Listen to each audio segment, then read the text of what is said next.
नमस्कार बच्चों, मैं आपका स्वागत करती हूँ विंसम डिजिटल लर्निंग प्लेटफॉर्म पे। तो हम कक्षा 8 के वसंत भाग 3 पाठ 1 के अभ्यास प्रश्न आज हम उसका अध्ययन करेंगे। हम पिछले भाग में जो है कहानी जो है हमारी लाख की चूड़ियाँ जो लेखक कामता नाथ जी के द्वारा लिखी गई है उस कहानी को पढ़ चुके हैं। और उस कहानी में हमने देखा था कि लेखक जो है अपने मामा के गांव जाता है, वहां पर जो है वो बदलू से मिलता है जो लाख की चूड़ियां बनाता है। और मशीनी युग की वजह से क्या होता है कि वह बेरोजगार हो जाता है।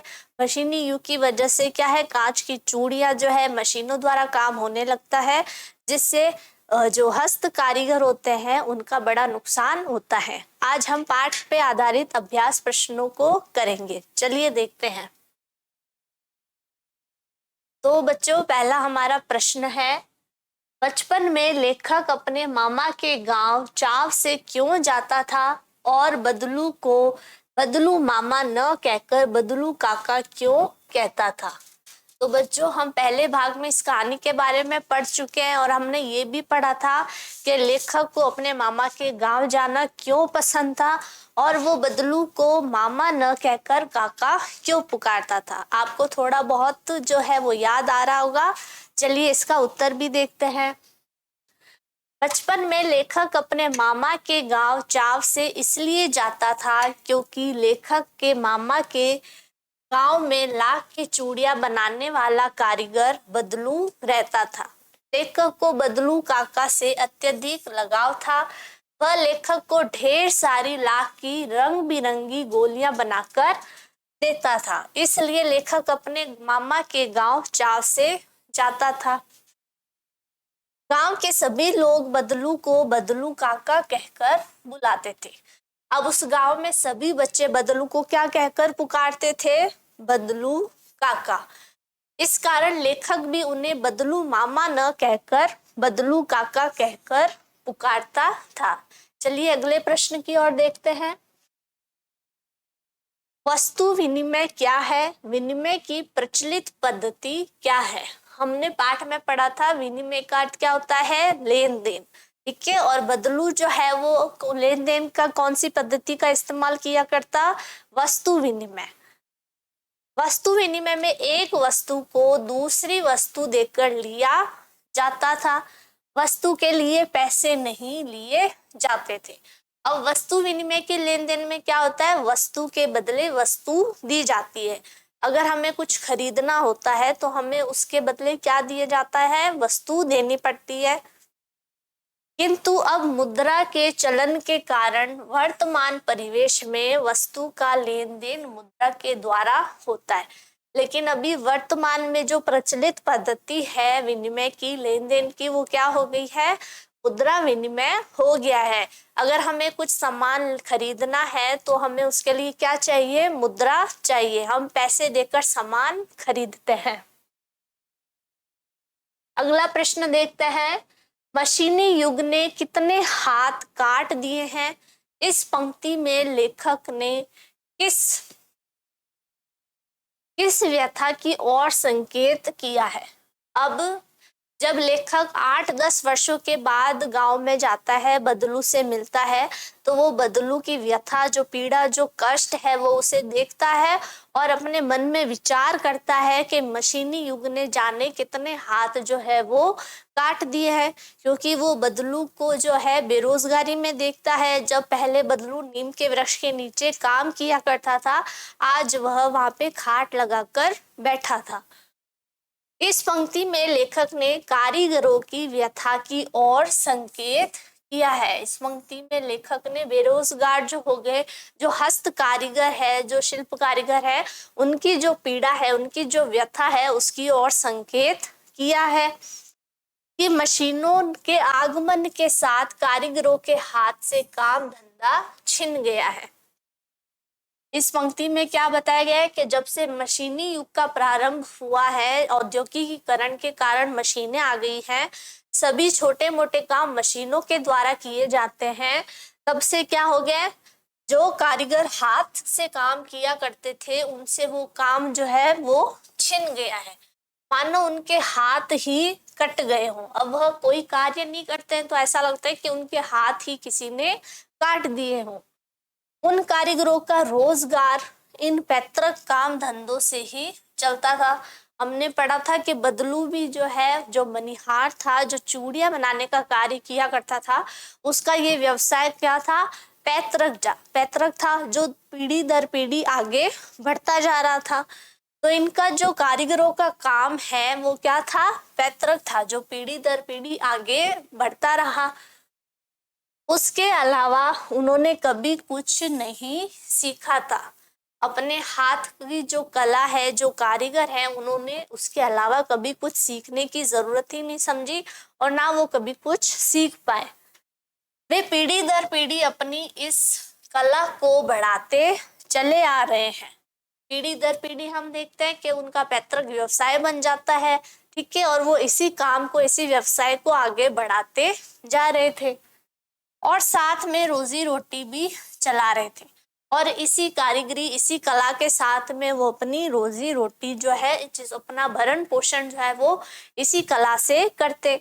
परंतु मशीनी युग ने जहां उनकी रोजी रोटी पर वार किया है, लेकिन मशीनी युग आने पर जब उनके द्वारा जो कार्य किए जाते थे वो अब किसके द्वारा किए जा रहे हैं? मशीनों के द्वारा। उनका जो कार्य है वो मशीनें कर रही हैं, तो उनके जैसे मानो हाथ ही कट गए हों और इसी वजह से उनकी रोजी रोटी पर क्या हुआ है? वार हुआ है, क्योंकि अब वो बेरोजगार हो गए हैं। मशीनों ने लोगों को बेरोजगार बना दिया है। तो इसी मशीनों ने जो है वो हस्त कारीगर जो है, जो शिल्प कारीगर है, उनको क्या कर दिया है? बेरोजगार बना दिया है। चलिए अगला प्रश्न देखते हैं।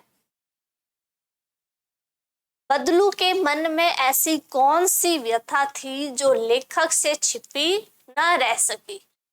जब लेखक बदलू से मिलने जाता है उसके घर पे, तो वह बदलू को देखता है और उसे लगता है कि बदलू कोई ना कोई व्यथा जरूर छुपा रहा है, लेकिन उससे वह छिपी न रह सकी। तो वो कौन सी व्यथा थी? चलिए देखते हैं। बदलू लाख की चूड़ियां बेचा करता था, परंतु जैसे जैसे कांच की चूड़ियों का प्रचलन बढ़ता गया, उसका व्यवसाय ठप पड़ने लगा। हमने देखा बदलू जो है वो क्या किया करता था? लाख की चूड़ियां बनाता था, लाख को पिघलाकर। लेकिन धीरे धीरे गांव में भी क्या होने लगा? कांच की चूड़ियों का प्रचलन बढ़ गया। गांव की जो स्त्रियां हैं वो धीरे धीरे सभी कांच की चूड़ियां पहनने लगी और इसी वजह से कांच की चूड़ियों का प्रचलन बढ़ता गया। तो हमने देखा कि गांव की जो स्त्रियां हैं वो क्या करने लगी? कांच की चूड़ियां पहनने लगी। इस वजह से जो बदलू लाख की चूड़ियां बनाता था उसे कोई पूछ नहीं रहा था, ठीक है। तो उसका जो व्यवसाय था चूड़ियां बनाने का वो ठप पड़ने लगा। अपने व्यवसाय की यह दुर्दशा बदलू को मन ही मन कचोटती थी। जैसे जैसे वो देख रहा है कि मशीनी युग में कांच की चूड़ियों का प्रचलन बढ़ रहा है, गांव की स्त्रियां लाख की चूड़ियों की जगह क्या है? कांच की चूड़ियां पहन रही है।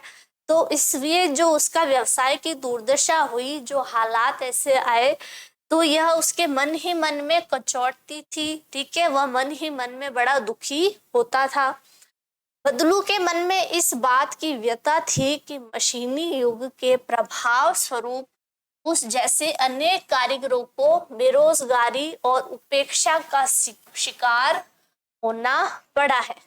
कि मन ही मन में उसे किस बात का और दुख होता था कि उसके जैसे और भी कारीगर हैं और मशीनी युग की मशीनों की वजह से, ठीक है, मशीनी युग में जो विकास हो रहा है उसकी वजह से उसी के जैसे अनेक कारीगर, ठीक है, जैसे वह एक कारीगर है उसी के जैसे अनेकों और कारीगर जो है वो क्या हो गए? बेरोजगारी के शिकार हो गए। उनके हाथ से जो उनका व्यवसाय था वो चला गया और उपेक्षा का शिकार होना पड़ा। और वह क्या हो गए? उपेक्षित होने लगे, क्योंकि उनके द्वारा जो कार्य किया जाता है, जो वस्तुएं बनाई जाती है, ठीक है, अब लोगों के द्वारा उसकी सराहना नहीं की जाती। अब लोग कारीगरी की कद्र न करके बनावटी चमक पर अधिक ध्यान देते हैं। अब लोग क्या है?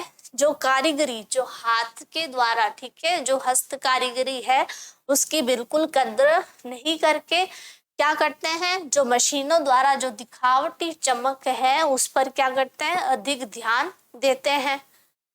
यह व्यथा लेखक से छिपी न रह सकी। यह व्यथा जो है बदलू की और अन्य कारीगरों की जो पीड़ा है वो लेखक से छिपी न रह सकी। चलिए अगला प्रश्न देख। मशीनी युग से बदलू के जीवन में क्या बदलाव आया। अब इसमें बताना है कि जो मशीनी युग आया है उससे बदलू के जीवन में क्या बदलाव आया। अब हमारे जो लेखक है वो बचपन में भी बदलू के यहाँ जाया करते थे और 8-10 वर्षों के बाद में जब औद्योगिकरण जो है उसका प्रभाव बढ़ने लगा, मशीनी युग आने लगा, तब 8-10 वर्षों के बाद भी लेखक बदलू से मिलने गए तो उन्होंने बदलू के जीवन में जो प्रभाव पड़ा, जो परिवर्तन आया वो उन्होंने देखा। तो देखिए हम भी देखते हैं कि क्या बदलाव आया। मशीनी युग से बदलू के जीवन में यह बदलाव आया कि बदलू का व्यवसाय, ठीक है, वो बंद हो गया। हमने सबसे पहला बदलाव क्या देखा कि पहले वो गांव में जब लेखक अपने बचपन में जाते थे गांव, तब बदलू जो है वो लाख की चूड़ियां बनाया करता और वह दिन के जो है 2 या 6 जोड़े बनाता था और गांव में उसकी बनाए हुए जोड़ियों की कद्र होती थी और शादी विवाह के समय में क्या होता था, उसी के बनाए हुए जोड़ों का जो महत्व है वो और अधिक बढ़ जाया करता। लेकिन जब लेखक 8-10 वर्षों के बाद उस गांव में जाता है, बदलू से मिलता है, तब वह क्या देखता है कि कांच की चूड़ियों का प्रचलन बढ़ गया है और इस वजह से बदलू का जो व्यवसाय है वो बंद हो गया। वह बेरोजगार हो गया, काम न करने से उसका शरीर भी ढल गया, उसके हाथ और वह माथे पर नसें उभर आई। वह बेरोजगार हो गया और मन ही मन में वो व्यथित रहने लगा, ठीक है। और इसके साथ साथ क्या हुआ, जब वह कार्य नहीं कर पा रहा था तो उसके शरीर की जो अवस्था है वो भी ढल गई, उसके हाथ और माथे पर नसें उभर आई थी और अब वह बीमार भी रहने लगा। और वह अब बीमार भी रहने लगा क्योंकि उसके जो व्यवसाय बंद होने की बात थी, क्या वो उसे मन ही मन में काफी पीड़ा देती थी। लाख की वस्तुओं का निर्माण भारत के किन किन राज्यों में होता है। लाख से चूड़ियों के अतिरिक्त क्या क्या चीजें बनती है, ज्ञात कीजिए। देखिए बच्चों, प्रथम भाग में हमने पढ़ा था कि लाख जो है वो एक पदार्थ होता है जो एक कीड़े के द्वारा स्त्रावित किया जाता है। और हमने ये भी पढ़ा था, ठीक है, कि लाख से क्या है, चूड़ियां बनाई जाती है, खिलौने बनाए जाते हैं, मूर्तियां बनाई जाती है। इसका उत्तर देखिए, लाख की वस्तुओं का निर्माण सर्वाधिक उत्तर प्रदेश के साथ साथ और कहाँ होता है, राजस्थान में होता है, गुजरात में होता है। लाख से चूड़ियां, मूर्तियां, गोलियां तथा सजावट की वस्तुओं का निर्माण होता है। चूड़ियों के साथ साथ किसका निर्माण होता है, मूर्तियों का निर्माण होता है, सजावट की वस्तुओं का निर्माण होता है और गोलियों का निर्माण होता है। तो हमने लाख की चूड़ियों के प्रश्न उत्तर हल किए हैं, आपको अच्छे से समझ आए होंगे, ठीक है। इसके अगले भाग में जो है हम व्याकरण, भाषा की बात के जो प्रश्न उत्तर है वो हल करेंगे। तब तक के लिए keep learning and keep growing with Winsome international school. Thank you.